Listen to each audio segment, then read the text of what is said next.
Going down to the pit today, putting the flowers down, writing a little something on the makeshift memorial that they had.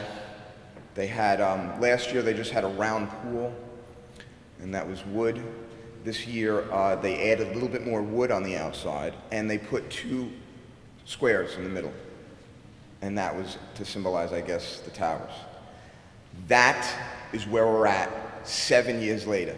7 years after 3,000 Americans were murdered by criminals within our government and other governments.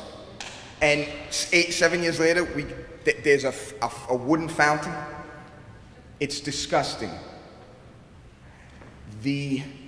Our criminal, local, state, federal government could care less about the heroes that are dying today by withholding money, and could care less about the family members.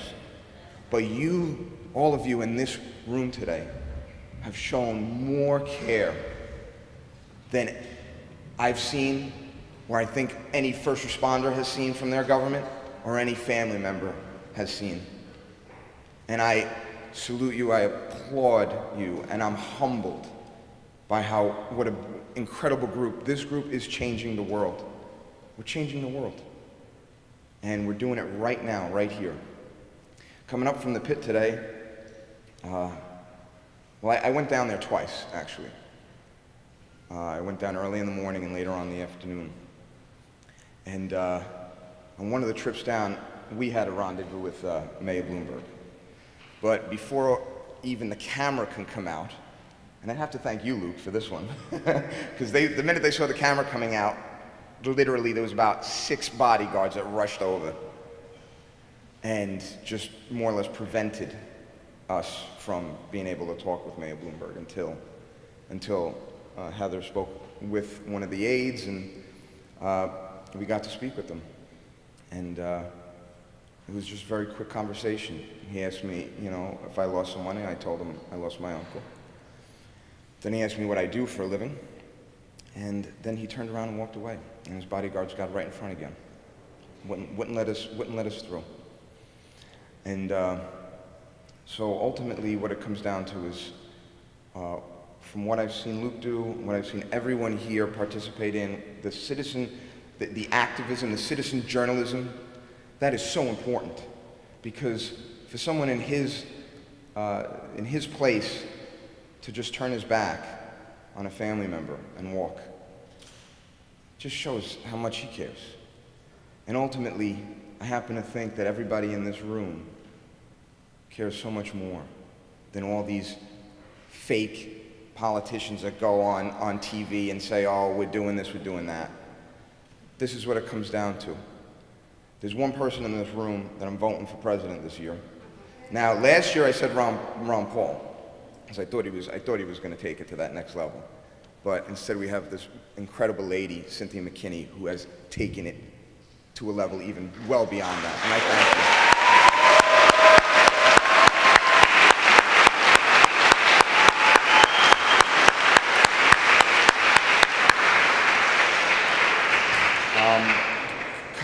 Coming out of the pit, we then met up with a Fox News reporter who was doing a story, and we told the Fox News reporter that there is a huge benefit taking place tonight and tomorrow, and she gave me her business card and her email address and said, get this to me, I'll get this to the newsroom, and we'll see what we could do. So that's, any exposure is decent exposure at this moment. Well, I don't know what Fox could possibly do, but ultimately, we have to use every tool we possibly can. One of them is to get in front of the cameras. Get in front of the cameras. Whenever you see a reporter out there doing a story, get in front of the cameras. Talk about this with everyone, but get on, I've been reading a lot too. This is another thing. Read. Anything and everything. Anything you're interested in, read.